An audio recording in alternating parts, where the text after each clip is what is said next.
है दे।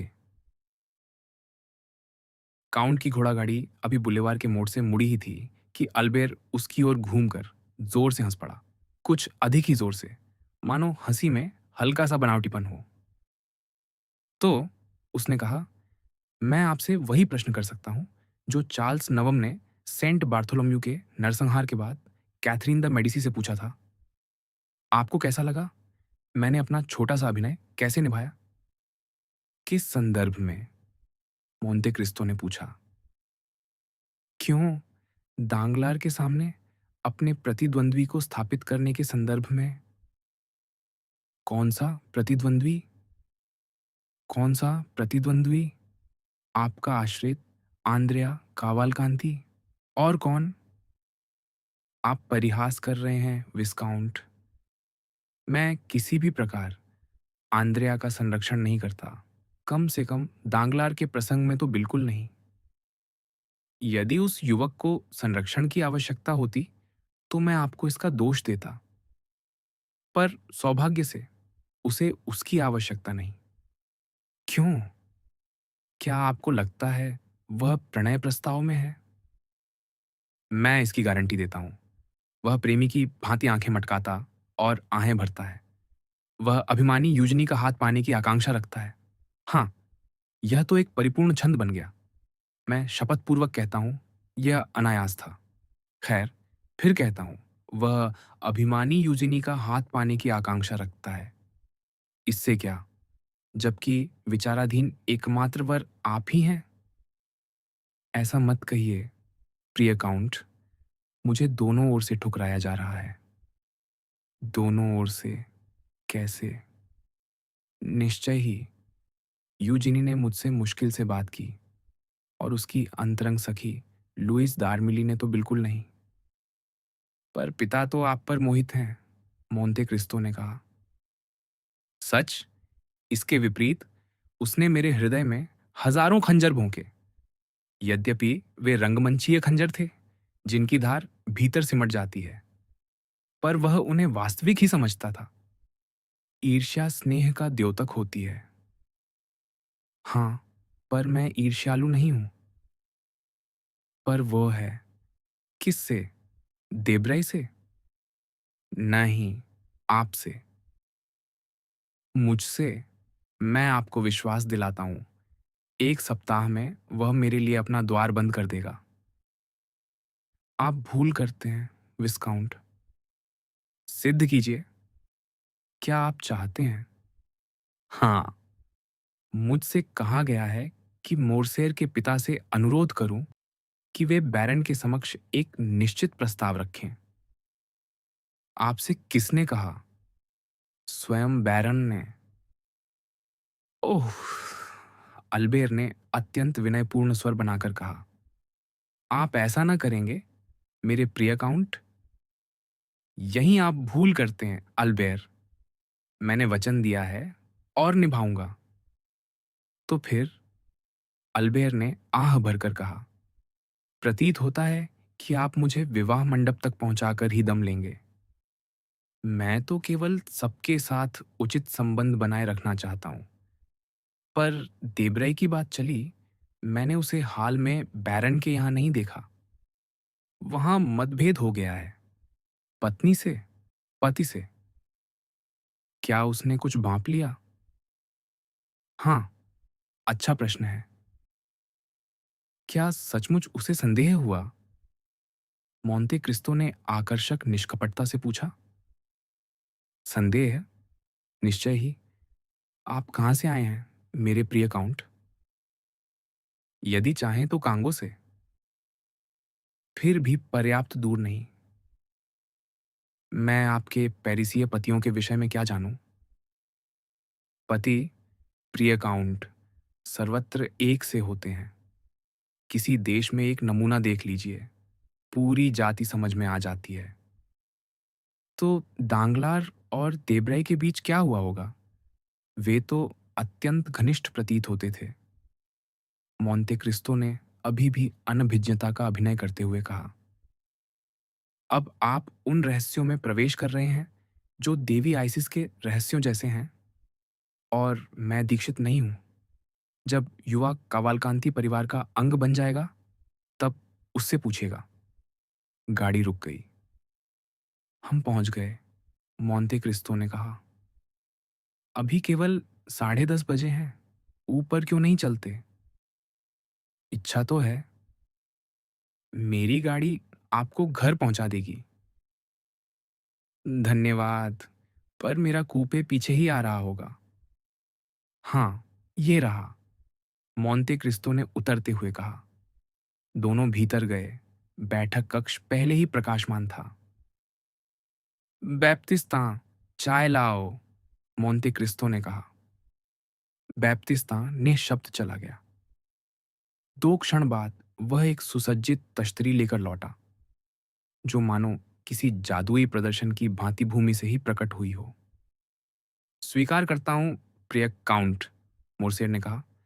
आप में जो मुझे सबसे अधिक प्रशंसनीय लगता है, वह आपकी संपत्ति नहीं, क्योंकि आपसे अधिक धनी भी हो सकते हैं, न ही आपकी बुद्धि, क्योंकि ब्योमार्शे की उससे कम न थी, बल्कि वह ढंग है जिससे आप सेवा प्राप्त करते हैं, बिना प्रतिवाद, बिना विलंब, क्षण भर की भी देर नहीं, मानो आपके सेवक आपकी घंटी के स्वर से ही जान लेते हों कि आपको क्या चाहिए, और वह वस्तु सदैव तैयार प्रतीक्षा कर रही हो।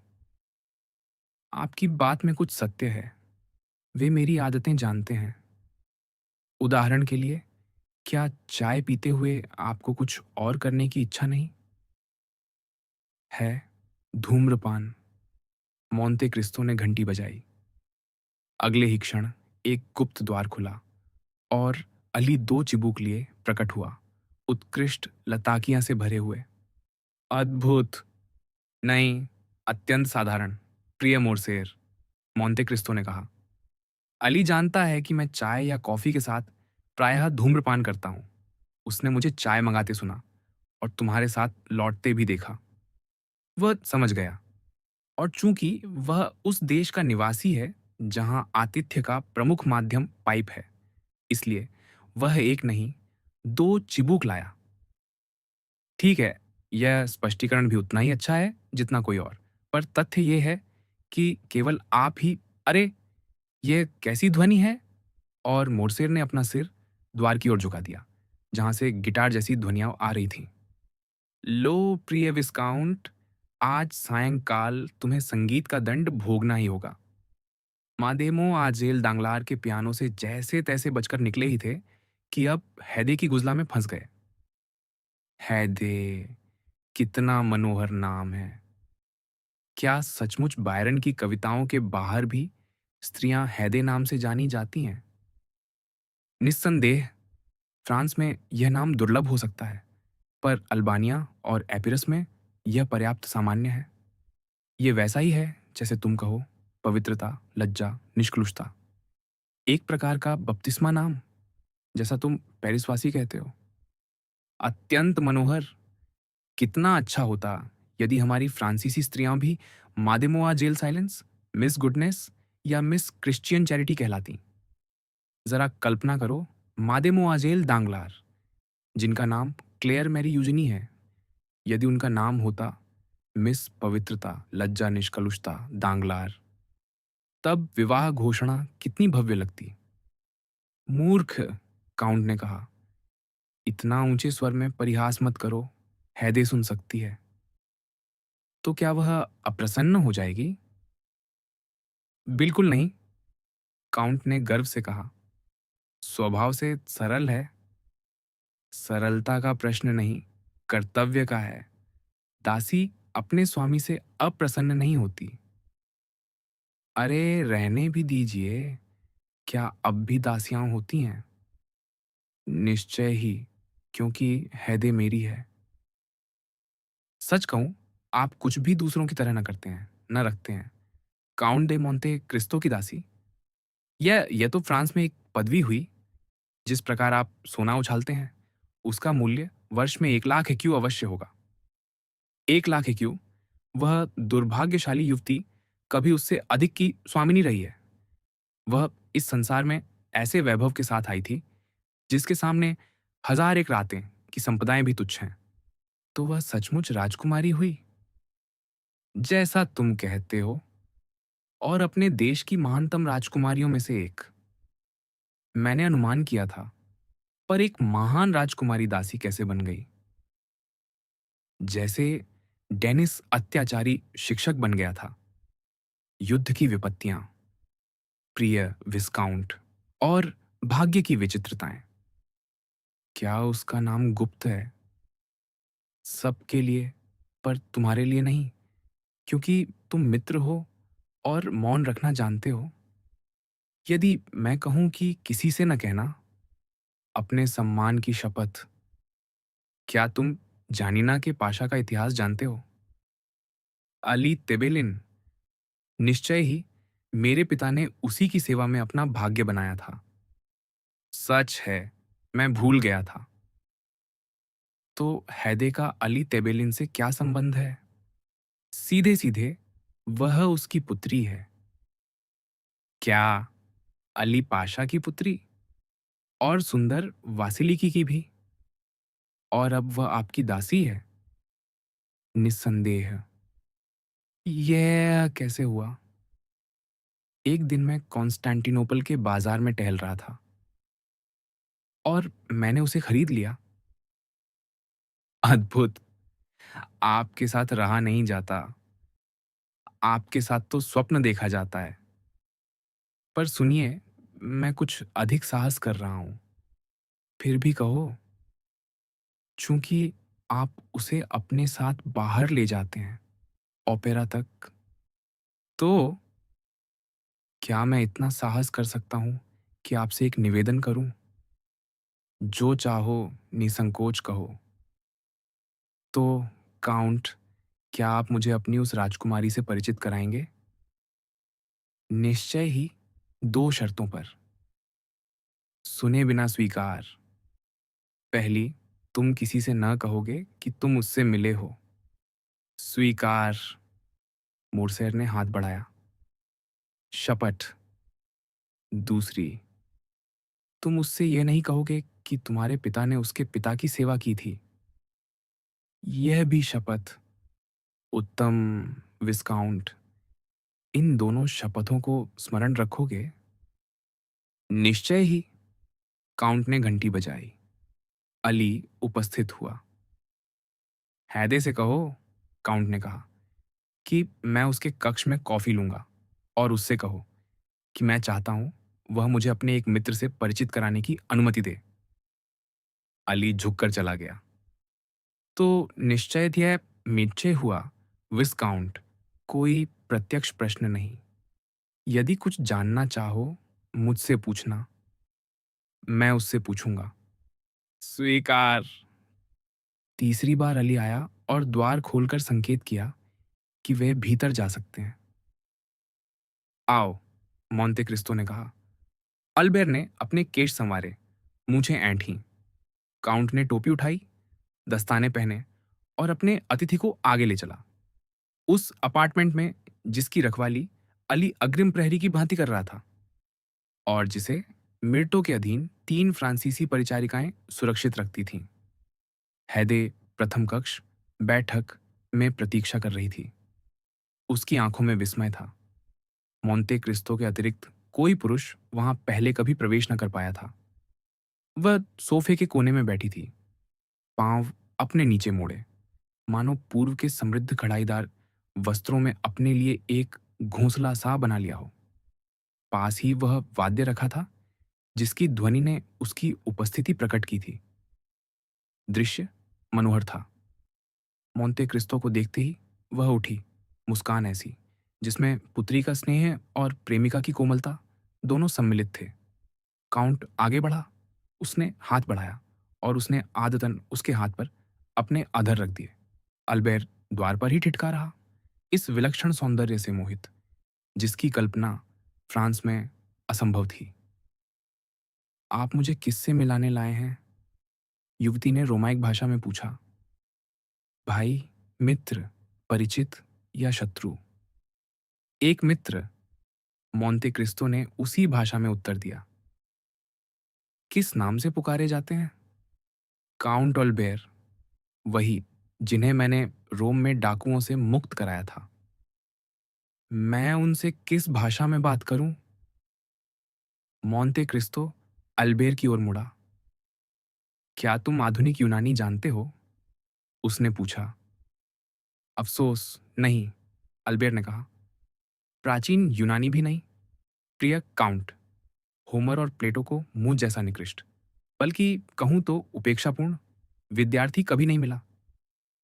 तो उस स्थिति में, हैदे ने कहा, यह दर्शाते हुए कि वह मोंते क्रिस्तो का प्रश्न और अल्बेर का उत्तर दोनों समझ चुकी थी, मैं फ्रेंच या इतालवी बोलूंगी, यदि मेरे स्वामी चाहें कि मैं बोलूं। मोंते क्रिस्तो ने एक क्षण विचार किया। इतालवी बोलो, उसने कहा। फिर अल्बेर की ओर मुड़कर बोला, दुर्भाग्य है कि तुम आधुनिक या प्राचीन यूनानी में से कोई नहीं जानते। दोनों भाषाएं हैदे असाधारण रूप से बोलती है। उस बेचारी को तुमसे इतालवी में बात करनी होगी और इससे तुम्हें उसके विषय में गलत धारणा हो सकती है। और उसने हैदे को संकेत किया। स्वागत है, मित्र। चूंकि आप मेरे स्वामी के साथ आए हैं, युवती ने उत्कृष्ट तुस्कानी इतालवी में कहा, उस कोमल रोमी लहजे के साथ जो दांते की भाषा को होमर की अपेक्षा अधिक मधुर बना देता है। अली, हमारे लिए कॉफी और पाइप लाओ। उसने अल्बेर को समीप आने का संकेत किया और अली आदेश पूरा करने चला गया। मोंते क्रिस्तो ने दो मोड़ने वाले आसन दिखाए। दोनों ने एक एक लेकर उन्हें एक प्रकार की चौकीनुमा मेज के समीप खींच लिया, जिसके मध्य में हुक्का रखा था और चारों ओर प्राकृतिक पुष्प, चित्र और संगीत एल्बम सजे थे। अली लौट आया, कॉफी और चिबुक लेकर। जहां तक बैप्तिस्तां का प्रश्न था, घर का यह भाग उसके लिए निषिद्ध था। अल्बेर ने नूबियन द्वारा प्रस्तुत पाइप लेने से इनकार कर दिया। ले लो, मोंते क्रिस्तो ने कहा। हैदे लगभग पेरिस की स्त्री जितनी सभ्य है, उसे हवाना तंबाकू से अरुचि है, दुर्गंध उसे अप्रिय लगती है। पर पूर्वी तंबाकू, जैसा तुम जानते हो, एक प्रकार का इत्र है। अली बाहर चला गया। कॉफी के प्याले तैयार थे। अल्बेर के लिए शक्कर का कटोरा भी रखा था। मोंते क्रिस्तो और हैदे ने अपनी मौका अरबी ढंग से, अर्थात बिना चीनी, ली। हैदे ने जापानी चीनी मिट्टी का प्याला अपनी लंबी गुलाबी उंगलियों के सिरों से उठाया और उसे बाल सुलभ निष्कपट आनंद से अधरों तक ले गई, जैसे कोई बालक प्रिय पेय या व्यंजन का आस्वाद लेता है। उसी समय दो स्त्रियां और भीतर आईं, अतिरिक्त तश्तरियां लिए, जिन पर शरबत और बर्फीले पकवान सजे थे, और उन्हें उन दो छोटी मेजों पर रख दिया जो इसी उद्देश्य से वहां पहले से सजी थीं। मेरे प्रिय आतिथेय, अल्बेर ने इतालवी में कहा, और आप भी, सिग्नोरा। मेरी विस्मय भावना को क्षमा कीजिए। मैं स्वाभाविक ही चकित हूं। यहां पेरिस के हृदय में मुझे पूर्व मिल रहा है, सच्चा पूर्व। वैसा नहीं जैसा मैंने अनुभव किया, बल्कि जैसा मैंने स्वप्न में देखा था। और अभी कुछ ही क्षण पहले मैं सड़क से गुजरती ओमनिबस की ध्वनि और नींबू पानी बेचने वालों की घंटियां सुन रहा था। ओह, सिग्नोरा, यदि मैं यूनानी समझ पाता तो इस मंत्रमुग्ध परिवेश में आपका संवाद इस संध्या को सदा के लिए स्मरणीय बना देता। मैं इतालवी इतनी जानती हूं कि आपसे वार्ता कर सकूं, हैदे ने शांत भाव से कहा। यदि आपको पूर्व प्रिय है तो मैं यहां उसे आपके सामने प्रकट करने का यत्न करूंगी। मैं किस विषय पर बात करूं? अल्बेर ने धीमे स्वर में मोंते क्रिस्तो से पूछा। जो चाहो, उसके देश के विषय में, उसके बाल्यकाल के विषय में, उसकी स्मृतियों के विषय में, या यदि चाहो, रोम, नेपल्स या फ्लोरेंस के विषय में। ओह नहीं, अल्बेर ने कहा। यदि किसी यूनानी से मिलकर उन्हीं विषयों पर बात करनी हो जिन पर किसी पेरिसवासी स्त्री से करते, तो उसका क्या लाभ? मुझे पूर्व के विषय में पूछने दीजिए। तो पूछो, प्रिय अल्बेर। उसे उस विषय पर बोलना अत्यंत प्रिय है। अल्बेर हैदे की ओर मुड़ा। आप किस आयु में ग्रीस से निकली? उसने पूछा। 5 वर्ष की आयु में, हैदे ने उत्तर दिया। और क्या आपको अपना देश स्मरण है? अल्बेर ने पूछा। जब मैं अपनी आंखें बंद करती हूँ, तो सब कुछ फिर देख लेती हूँ। देखने के 2 प्रकार होते हैं, शरीर से और आत्मा से। शरीर की दृष्टि कभी भूल जाती है, आत्मा सदा स्मरण रखती है।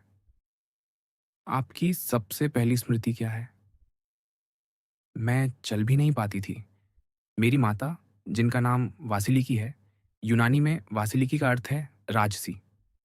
युवती ने मस्तक उठाकर जोड़ा। मेरी माता मेरा हाथ थामकर, हम दोनों घूंघट में ढकी हुई और हमारे पास जो भी स्वर्ण था, उसे एक थैली के तल में रखकर बंदियों के लिए भिक्षा मांगने निकले, कहते हुए, जो निर्धन पर दया करता है, वह प्रभु को उधार देता है।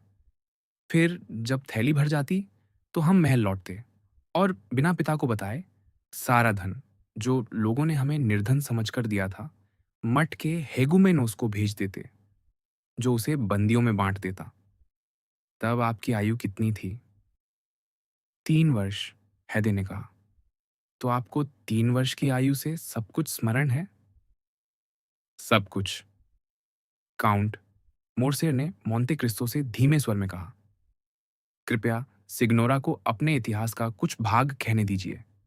आपने मुझे मेरे पिता के विषय में पूछने से रोका है, पर संभव है वह स्वयं कुछ कहे, और आप कल्पना नहीं कर सकते कि उसके सुंदर अधरों से उनका नाम सुनकर मुझे कितना आनंद होगा।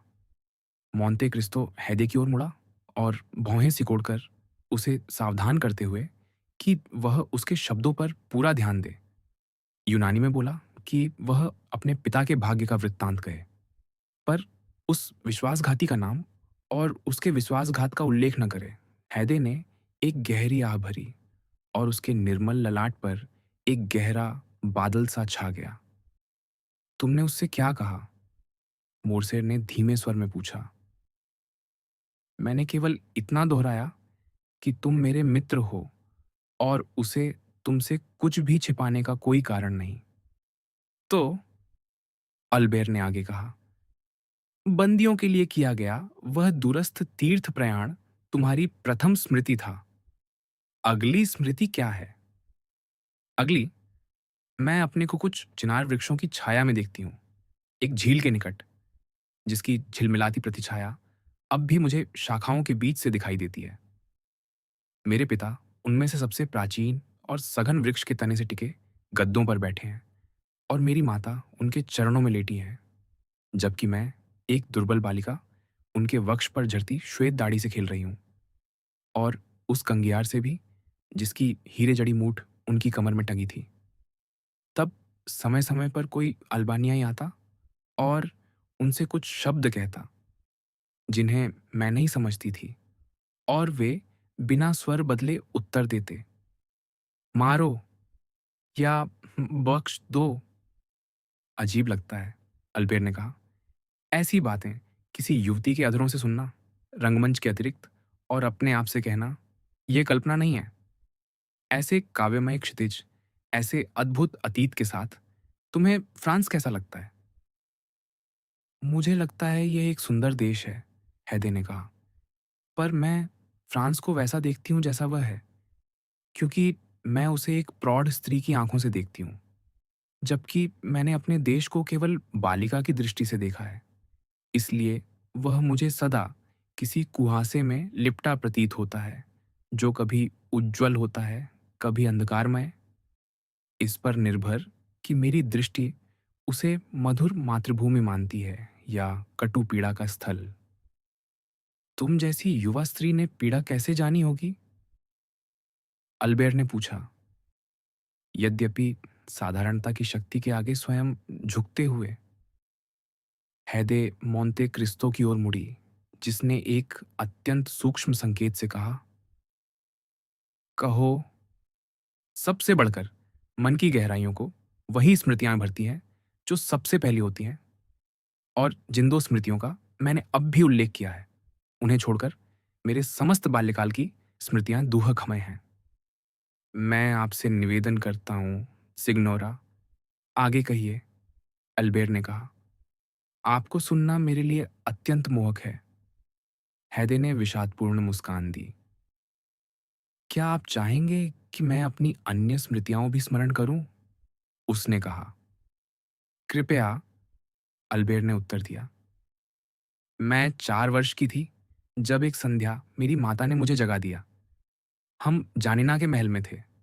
उन्होंने मुझे उन गद्दों से उठाया जिन पर मैं लेटी थी, और जब मैंने आंखें खोली तो देखा कि उनकी आंखें बड़े-बड़े अश्रुओं से भरी हैं। वह मुझे बिना कुछ कहे ले चलीं, पर जब मैंने उन्हें रोते देखा तो मैं भी रोने लगी। "चुप रहो बच्ची," उन्होंने कहा। अक्सर सभी बच्चों की भांति चंचल होकर मैं उनकी सांत्वना या धमकी के बाद भी रोती रहती, पर इस बार उनकी वाणी में ऐसा आतंक था कि मैं तत्काल मौन हो गई। वह मुझे शीघ्रता से ले चली। मैंने देखा कि हम एक विस्तृत सीढ़ी उतर रहे हैं।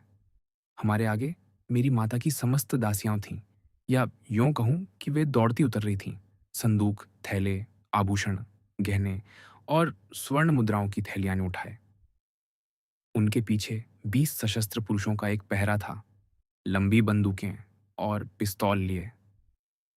ऐसे वेश में जो ग्रीस के राष्ट्र पुनरुद्धार के बाद से फ्रांस में भी परिचित हो गया है। मैं आपको विश्वास दिलाती हूँ, हैदे ने सिर हिलाते हुए कहा। इस दीर्घ जुलूस में कुछ भयावह था, दासियों और अर्धनिद्रा में डूबी स्त्रियों का, या कम से कम मुझे ऐसा लगा। संभव है मैं दूसरों को सोता हुआ समझ रही थी, क्योंकि मैं स्वयं आधी जागी थी। विशाल आकृतियां सीढ़ियों से उतरती जाती थीं, और देवदार की मशालों से उनकी छायाएं छत पर पड़ती थीं। शीघ्र, दीर्घा के अंत से एक स्वर पुकारा। उस ध्वनि पर प्रत्येक सिर झुक गया, जैसे मैदानों पर चलती वायु से धान की बालियां झुक जाती हैं। पर उसे सुनकर मैं कांप उठी, क्योंकि वह मेरे पिता का स्वर था। वह हम सबके पीछे चल रहे थे, अपने श्रेष्ठतम वस्त्रों में, हाथ में वह कार्बाइन लिए जो आपके सम्राट ने उन्हें भेंट की थी, और दूसरे हाथ से अपने प्रिय सेलिम पर टिके हुए। वह हमें अपने आगे ऐसे हाँक रहे थे जैसे कोई चरवाहा भयभीत झुंड को हाँकता है। मेरे पिता, हैदे ने सिर उठाकर कहा, एक विख्यात पुरुष थे, यूरोप में अली तेबिलिन, जानिना के पाशा के नाम से परिचित, जिनसे तुर्क कांपते थे। इन शब्दों को इतने गर्व और गरिमा से उच्चारित सुनकर बिना जाने क्यों अल्बेर कांप उठा। उसे प्रतीत हुआ मानो उस युवती की आंखों में कोई अंधकारमय भयावह ज्योति चमक उठी हो, जैसे कोई भविष्यवक्ता किसी भूत छाया को पुकार रहा हो। उस रक्त रंजित पुरुष की स्मृति को पुनर्जीवित करते हुए, जिसकी भयानक मृत्यु ने आधुनिक यूरोप की दृष्टि में उसे और भी विराट बना दिया था। कुछ ही क्षण बाद हैदे ने आगे कहा, वह जुलूस रुक गया। हम झील के तट पर सीढ़ियों के नीचे थे। मेरी माता ने मुझे अपने धड़कते वक्ष से लगा लिया, और 2 कदम पीछे मैंने अपने पिता को देखा, चारों ओर व्याकुल दृष्टि डालते हुए। हमारे सामने संगमरमर की 4 सीढ़ियां थीं, जिनकी अंतिम सीढ़ी से एक नौका बंधी डोल रही थी। जहां हम खड़े थे, वहां से झील के मध्य एक काला आकार दिखाई देता था, वही मंडप जिसकी ओर हम जा रहे थे। संभवतः अंधकार के कारण वह मुझे अत्यंत दूर प्रतीत हो रहा था। हम नाव में उतरे। मुझे स्मरण है कि जब चप्पू जल को छूते थे तो कोई ध्वनि नहीं होती थी। मैंने झुककर उन्हें देखा। वे हमारे पालिकाड़ों की कमर पट्टियों से लिपटे हुए थे। नाव में चप्पू चलाने वालों को छोड़कर केवल कुछ स्त्रियां थीं, मेरे पिता, मेरी माता, सेलीम और मैं। पालिकार झील के किनारे ही रह गए थे, अंतिम सीढ़ी पर घुटनों के बल टिके, और शेष 3 सीढ़ियों को दुर्ग प्राचीर की भांति घेरे हुए, यदि हमारा पीछा किया जाए तो रोकने के लिए। हमारी नाव वायु की गति से भाग रही थी। नाव इतनी तेज क्यों जा रही है? मैंने अपनी माता से पूछा। चुप रहो बच्ची, उन्होंने कहा। हम भाग रहे हैं। मैं समझ नहीं पाई, मेरे पिता क्यों भाग रहे थे? मेरे पिता सर्वशक्तिमान, जिनसे अन्य लोग भागते थे। मेरे पिता जिनका सूत्र वाक्य था, वे मुझसे घृणा करते हैं, इसलिए मुझसे भय करते हैं। फिर भी वह सचमुच झील पार कर भाग रहे थे। बाद में उन्होंने मुझे बताया कि जानिना के दुर्ग की सेना दीर्घ सेवा से ऊब कर यहाँ हैदे ने अर्थपूर्ण दृष्टि से मोंते क्रिस्तो की ओर देखा, जिसकी आंखें उससे हटी नहीं थीं। फलतः वह धीरे धीरे बोलने लगी, मानो कथा के विवरण गढ़ रही हो या छिपा रही हो।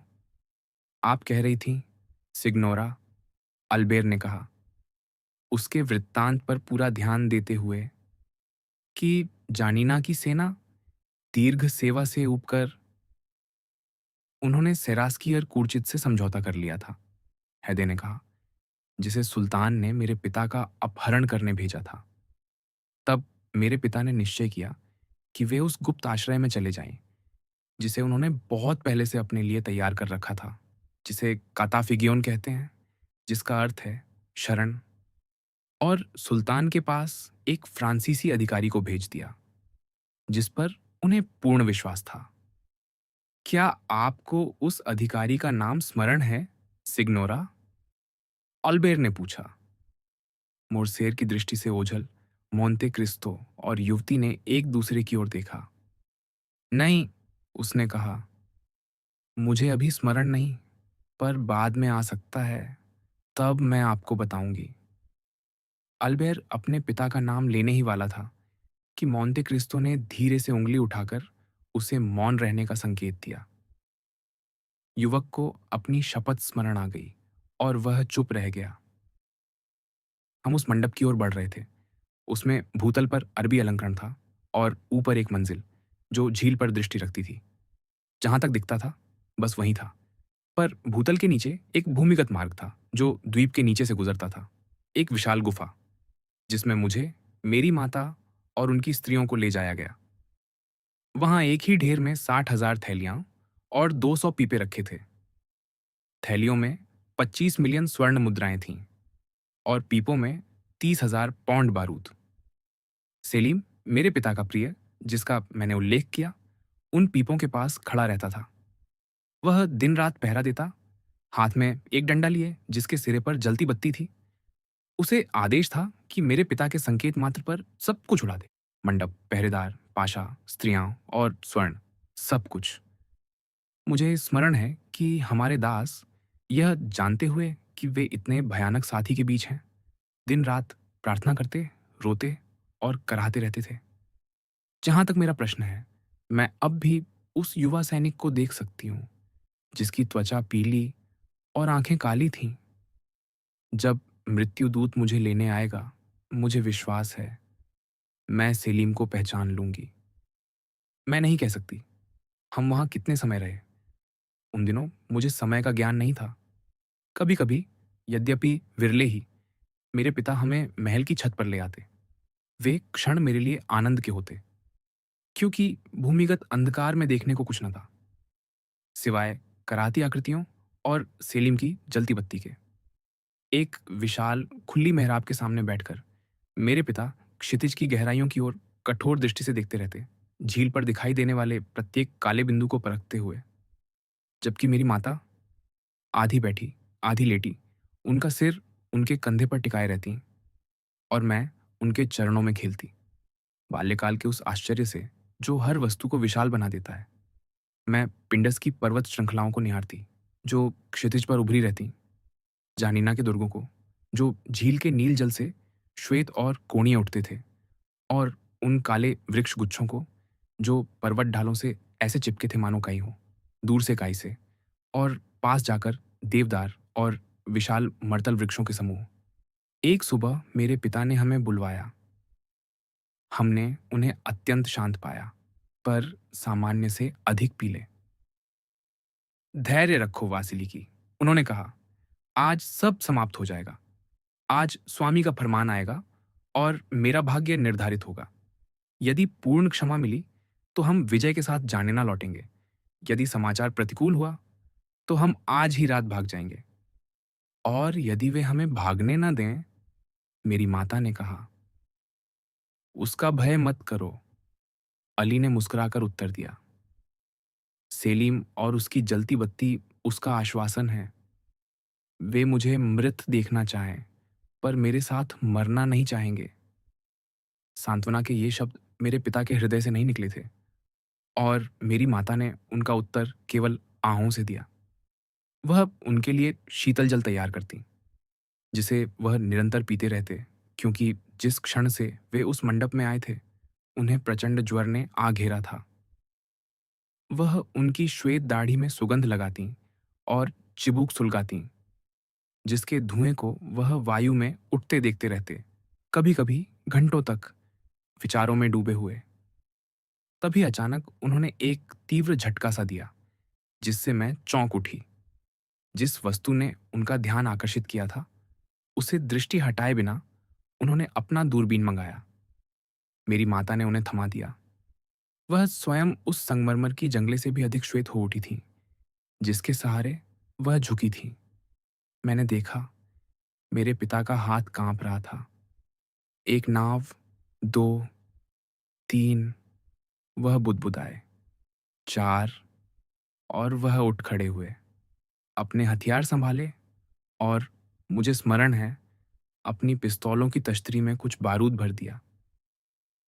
वासिलिकी, उन्होंने मेरी माता से स्पष्ट कंपकंपी के साथ कहा, यह वही क्षण है जो हमारे भाग्य का निर्णय करेगा। आधे घंटे में हमें परम सम्राट का उत्तरझात हो जाएगा। हैदे को लेकर भूमिगत कक्ष में लौट जाओ। मैं आपको छोड़ना नहीं चाहती, वासिलिकी ने कहा। यदि आप मरेंगे, मेरे स्वामी, तो मैं भी आपके साथ मरना चाहती हूं। सेलीम के पास जाओ, मेरे पिता ने पुकारा। विदा, मेरे स्वामी, मेरी माता ने आज्ञापूर्वक बुदबुदाया, मानो मृत्यु के समीप आने से दूरी हो गई हों। वासिलिकी को ले जाओ, मेरे पिता ने अपने पालिकानों से कहा, पर मुझे भूल गए। मैं दौड़कर उनके पास पहुंची और अपनी भुजाएं फैला दी। उन्होंने मुझे देखा, झुककर मेरे ललाट पर अपने अधर रख दिए। ओह, वह चुंबन, वही अंतिम था, और आज भी मेरे मस्तक पर है। नीचे उतरते समय छत की बेलों के बीच से हमने देखा, नावें झील पर निकट आती जा रही थीं। आरंभ में वे केवल काले बिंदु थीं, अब वे जल तल पर उड़ते पक्षियों जैसी दिखने लगी थीं। उधर मंडप में 20 पालिकार मेरे पिता के चरणों के समीप बैठे, लकड़ी की पैनलिंग के पीछे छिपे, क्रुद्ध दृष्टि से उन नावों का आगमन देख रहे थे। उनकी लंबी बंदूकें चांदी और मोती जड़ित तैयार थीं। फर्श पर असंख्य कारतूस बिखरे पड़े थे। मेरे पिता अपनी घड़ी देखते और व्याकुलता से इधर उधर टहलते रहते। यह वही दृश्य था जो मैंने अपने पिता को छोड़ते समय देखा, उनका अंतिम चुंबन साथ लिए। मेरी माता और मैं भूमिगत मार्ग से नीचे गईं। सेलीम अपने स्थान पर था। उसने हमें विषादपूर्ण मुस्कान से देखा। हम गुफा के दूसरी ओर गद्दे खोजने गए और उसके समीप बैठ गए, क्योंकि बड़े संकट के समय निष्ठावान हृदय एक दूसरे का सहारा खोजते हैं। और यद्यपि मैं केवल बालिका थी, मुझे सहज ही अनुभव हो गया था कि कोई महान दुर्भाग्य हमारे ऊपर मंडरा रहा है। अल्बेर ने जानिना के वजीर के अंतिम क्षणों के विषय में बहुत कुछ सुना था, अपने पिता से नहीं, जिन्होंने कभी उसका उल्लेख नहीं किया, बल्कि अजनबियों से। उसने उसकी मृत्यु के भिन्न भिन्न वृत्तांत भी पढ़े थे, पर यह कथा, जो इस युवती के व्यक्तित्व और स्वर में सजीव हो उठी थी, ये जीवित ध्वनियां और यह शोकमय विलाप, उसे एक साथ अवर्णनीय आकर्षण और अवर्णनीय भय से भर गई। जहां तक हैदे का प्रश्न था, वह एक क्षण को ठिठक गई, अपनी भयानक स्मृतियों में डूबी हुई। उसका सिर तूफानी दिन में झुकते पुष्प की भांति उसकी हथेली पर झुक गया था, और उसकी आंखें दूर कहीं खोई हुई अब भी पिंडस की हरित ढलानों और जानिना झील के नील जल को देखती प्रतीत होती थीं। वह जादुई दर्पण, जिसमें उसने अभी अभी वर्णित उस अंधकारमय दृश्य की छाया झलक रही थी, मोंते क्रिस्तो उसे एकाग्र और करुण दृष्टि से देख रहा था। आगे कहो, उसने रोमाइक में कहा। हैदे ने सिर उठाया, मानो मोंते क्रिस्तो के गंभीर स्वर ने उसे स्वप्न से जगा दिया हो, और वह आगे कहने लगी। संध्या के 4 बजे थे, पर बाहर दिन निर्मल और दीप्तिमान होने पर भी हम उस भूमिगत सुरंग के अंधकार में डूबे थे। गुफा में एक ही प्रकाश जल रहा था, मानो काले आकाश में कांपता तारा। वही सेलीम की बत्ती थी। मेरी माता ईसाई थीं, वह प्रार्थना कर रही थीं और समय-समय पर सेलीम पवित्र उद्घोष दोहराता, ईश्वर महान है। अब भी मेरी माता के हृदय में कुछ आशा शेष थी।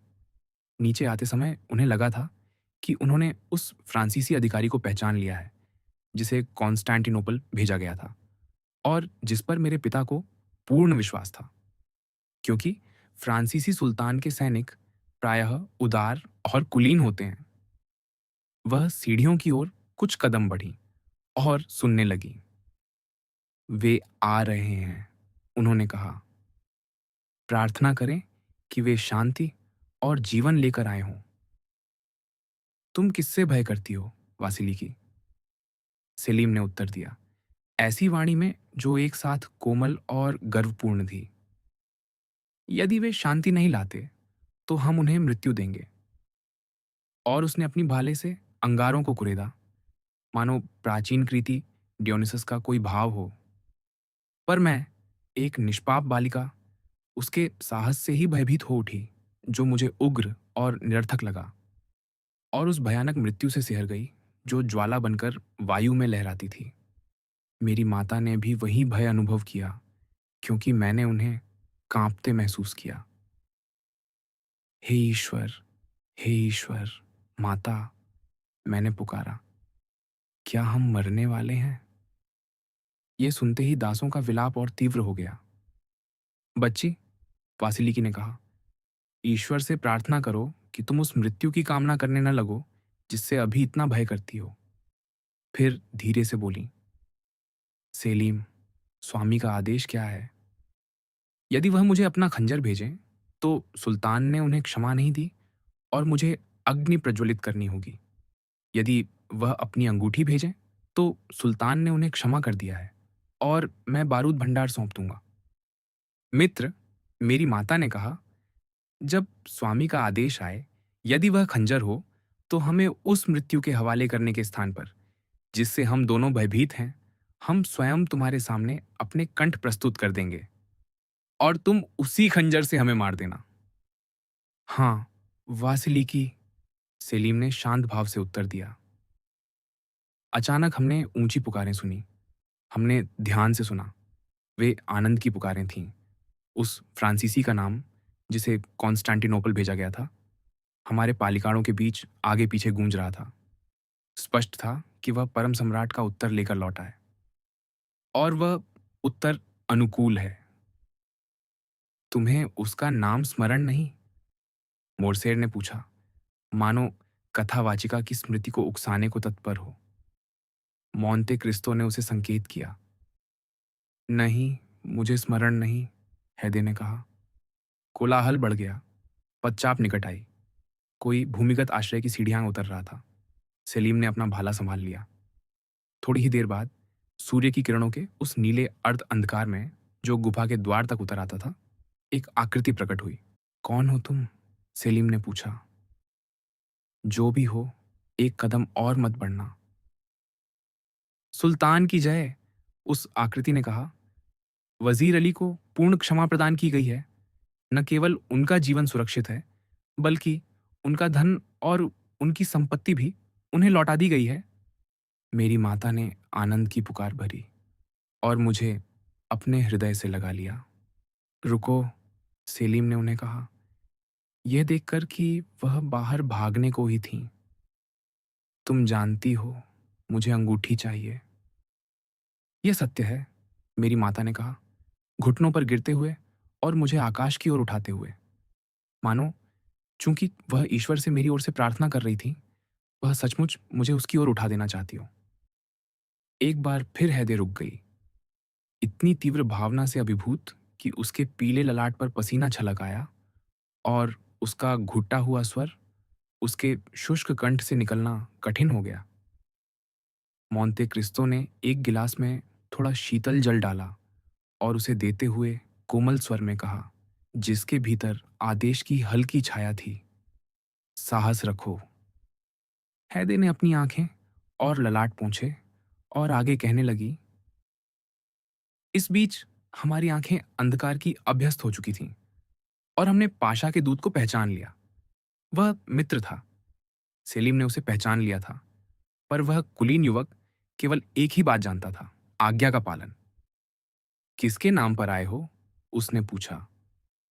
हमारे स्वामी अली, तेबेलिन के नाम पर। यदि अली के नाम पर आए हो, तो क्या जानते हो मुझे क्या देना है? हाँ, दूत ने कहा, मैं तुम्हारे लिए उनकी अंगूठी लाया हूं। और यह कहते हुए उसने अपना हाथ सिर के ऊपर उठा दिया। पर वह बहुत दूर था, और जहां हम खड़े थे, वहां पर्याप्त प्रकाश नहीं था कि सेलिम पहचान सके कि वह क्या दिखा रहा है। मैं नहीं देख सकता तुम क्या पकड़े हो, सेलिम ने कहा। तो यहां आ जाओ, दूत ने कहा, या मैं तुम्हारे पास आ जाऊं। दोनों, युवा सैनिक ने उत्तर दिया। जो कुछ दिखा रहे हो, उसे वहीं उस प्रकाश रेखा के नीचे रख दो जहां तुम खड़े हो, और तब तक दूर हट जाओ जब तक मैं उसे जांच न लूं। अच्छा, दूत ने कहा, और जिस स्थान पर उसे कहा गया था, वहां चिन्ह रखकर पीछे हट गया। हमारे हृदय तीव्रता से धड़क रहे थे। वह वस्तु सचमुच अंगूठी प्रतीत होती थी, पर क्या वह मेरे पिता की थी? सेलीम अब भी अपनी जलती बत्ती लिए द्वार तक गया, प्रकाश रेखा के नीचे झुका और चिन्ह उठा लिया। स्वामी की अंगूठी, उसने कहा, उसे चूमते हुए। सब ठीक है। फिर उसने मशाल भूमि की ओर झुका दी और पैरों से बुझा दी। दूत ने आनंद से पुकार भरी और ताली बजाई। उस संकेत पर सेरास्कियर कूर्चित के 4 सैनिक झपटे, और 5 खंजरों के प्रहार से सेलीम गिर पड़ा। प्रत्येक ने अपने अपने खंजर से उसे मारा। फिर भी अपने अपराध के उन्माद में, यद्यपि भय से पीले, वे गुफा में घुस आए, हर ओर अग्नि के किसी चिन्ह को खोजते हुए और स्वर्ण थैलियों के बीच लौटते हुए। उधर मेरी माता ने मुझे बाहों में उठा लिया और उन घुमावदार मार्गों से शीघ्रता से दौड़ी जिन्हें केवल हम जानते थे, और हमें उस गुप्त सीढ़ी तक ले आईं जो मंडप की ओर जाती थी, जहां सबसे भयानक कोलाहल मचा हुआ था। निचले कक्ष पूर्णतः कूर्चित के चौदोरों से भरे थे, अर्थात हमारे शत्रुओं से। जिस क्षण मेरी माता उस छोटी द्वारिका को खोलने ही वाली थी, हमने पाशा का स्वर सुना, भयानक और धमकी से भरा। मेरी माता ने दीवार की एक दरार से आंख लगाई, और संयोग से उसी ऊंचाई पर एक और छिद्र था, मेरी आंखों के स्तर पर। अतः मैंने भी देखा। तुम क्या चाहते हो? मेरे पिता कुछ पुरुषों से कह रहे थे, जिनके हाथ में स्वर्ण अक्षरों से अंकित एक पत्र था। हम क्या चाहते हैं? हम आपको महामहिम की इच्छा बताने आए हैं। क्या आप यह फरमान देखते हैं? देखता हूं, मेरे पिता ने कहा। तो पढ़ो, यह तुम्हारे सिर की मांग करता है। मेरे पिता ने ऐसा अट्टहास किया जो किसी भी धमकी से अधिक भयावह था। वह अब भी समाप्त भी ना हुआ था कि उनकी दोनों पिस्तौलों से 2 गोलियां चलीं और 2 पुरुष गिर पड़े। यह देखते ही पालिकार, जो चारों ओर भूमि पर औंधे पड़े थे, उठ खड़े हुए और गोलीबारी करने लगे। कक्ष शोर, ज्वाला और धुएं से भर गया। उसी क्षण दूसरी ओर से भी गोलीबारी आरंभ हुई, और गोलियां हमारे चारों ओर लकड़ी की पट्टियों को चीरती हुई सीटी बजाने लगीं। ओह! वह कितने सुंदर और महान थे, मेरे पिता वजीर अली तेबेलिन, उस भीषण गोली वर्षा के बीच, हाथ में अपनी तलवार लिए और मुख बारूद से काला पड़ा हुआ। कैसे उनके शत्रु उनके सामने भाग रहे थे। सेलीम, सेलीम, वह पुकारे। अग्नि के रक्षक, अपना कर्तव्य निभाओ। सेलीम मर चुका है, मंडप की गहराइयों से आती प्रतीत होने वाली एक आवाज ने उत्तर दिया। और आप, अली, आप नष्ट हो चुके हैं।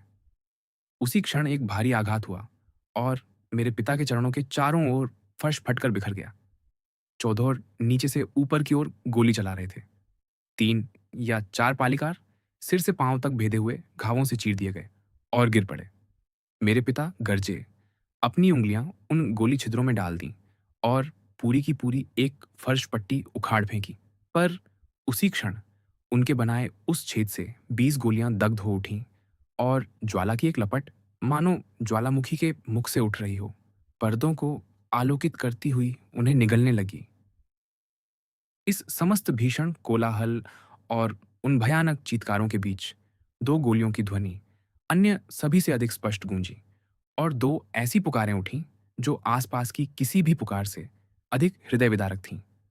वे दोनों गोलियां मेरे पिता को लगी थीं और वही चीख उठे थे। फिर भी वह खड़े रहे, एक खिड़की के चौखटे को थामे हुए। मेरी माता द्वार पीटती रहीं, भीतर जाकर उनके साथ मरना चाहती थीं, पर द्वार भीतर से बंद था। उनके चारों ओर पालिकार मृत्यु पीड़ा में तड़प रहे थे। दो या तीन जो अक्षत थे या केवल हल्के घायल खिड़कियों से कूद पड़े। उसी समय पूरा फर्श नीचे से छटक कर खुल गया। मेरे पिता एक घुटने पर गिर पड़े और उसी क्षण 20 भुजाएं ऊपर उठीं, तलवारें, पिस्तौलें और खंजर थामे। 20 प्रहार एक साथ उस एक पुरुष पर पड़े और मेरे पिता अग्निभंवर में विलीन हो गए, उन गर्जन करते दैत्यों की लपटों से भड़काई हुई ज्वाला में, मानो उनके चरणों तले स्वयं नरक खुल गया हो। मैंने अनुभव किया कि मुझे भूमि पर खींच लिया गया है। मेरी माता मूर्छित हो चुकी थी। हैदे ने अपनी भुजाएं गिरा दी, कराहते हुए, और काउंट की ओर ऐसे देखा मानो पूछ रही हो, क्या वह उसकी आज्ञाकारिता से संतुष्ट है? वह उठे, उसके पास आए, उसका हाथ थामा और रोमाइक में कहा, विश्राम करो प्रिय बालिका, और इस विचार से अपने को सांत्वना दो कि विश्वासघातियों को दंड देने के लिए एक ईश्वर है। यह अत्यंत भयावह कथा थी, काउंट, अल्बेर ने कहा, हैदे के पीले पड़ते मुख से व्याकुल होकर। अब मुझे खेद हो रहा है कि मैं इतना असावधान था। तुम्हें खेद करने की आवश्यकता नहीं, मोंटे क्रिस्तो ने उत्तर दिया। फिर उसका हाथ उसके मस्तक पर रखते हुए आगे कहा, हैदे साहसी है और कभी कभी अपनी विपत्तियों का वर्णन कर उसे हल्कापन मिला है, क्योंकि स्वामी, युवती ने कहा, मेरे दुखों की कथा मुझे आपके प्रति आपकी कृपा की स्मृति दिलाती है। अल्बेर ने उसे कौतूहल से देखा। उसने अब तक वह बात नहीं कही थी जिसे जानने की उसे सर्वाधिक इच्छा थी कि वह काउंट की दासी कैसे बनी। हैदे ने उसकी आंखों में वही जिज्ञासा देखी और काउंट की दृष्टि में भी। इसलिए वह आगे कहने लगी, जब मेरी माता को होश आया, हम दोनों सेरास्कीयर के सामने थे। मुझे मार डालो, मेरी माता ने कहा, पर अली की विधवा की मर्यादा को बख्श दो। तुम्हें मुझसे नहीं प्रार्थना करनी चाहिए, कूर्चित ने कहा। तो किससे? अपने नए स्वामी से। और वह कौन है? कूर्चित ने हमें उन पुरुषों में से एक की ओर संकेत किया जिसने मेरे पिता की मृत्यु में सबसे अधिक योगदान दिया था। युवती ने कहा, गहरे रोष से भरी हुई, तो क्या तुम उसी मनुष्य की संपत्ति बन गई? अल्बेर ने पूछा। नहीं, हैदे ने उत्तर दिया। उसने हमें अपने पास रखने का साहस नहीं किया, पर हमें उन दास व्यापारियों को बेच दिया जो कॉन्स्टैंटिनोपल जा रहे थे। हम ग्रीस से होकर गुजरे और जब हम साम्राज्य द्वार पर पहुंचे, जहां भीड़ हमारे लिए हटती जा रही थी, तब अचानक मेरी माता ने उनकी दृष्टि का अनुसरण किया, चीख उठी और भूमि पर गिर पड़ी। मुझे वह मस्तक दिखाते हुए जो द्वार के ऊपर खूंटे पर टंगा था, उसके नीचे लिखा था, यह अली तेबेलिन जानिना के पाशा का सिर है। रोते हुए मैंने उन्हें उठाने का प्रयत्न किया, पर वह मृत थीं। मुझे बाजार ले जाया गया। एक धनी आर्मेनियाई ने मुझे खरीदा, मुझे शिक्षित किया, गुरु दिए, और जब मैं 13 वर्ष की हुई तो मुझे सुल्तान महमूद को बेच दिया। और वहीं से, मोंटे क्रिस्तो ने कहा, मैंने इसे खरीदा, जैसा मैंने तुमसे कहा था अल्बेर, उसी रत्न के बदले जिसके समान का एक पत्थर मैं अपने हशीश गोली रखने के डिब्बे में रखता हूं। ओह स्वामी, आप कितने उदार और महान हैं, हैदे ने कहा, मोंटे क्रिस्तो का हाथ चूमते हुए। आपकी होकर मैं कितनी भाग्यशाली हूं। अल्बेर स्तब्ध बैठा रहा, जो कुछ उसने सुना था उससे अभिभूत। अपनी कॉफी समाप्त करो, काउंट ने उससे कहा। कथा समाप्त हुई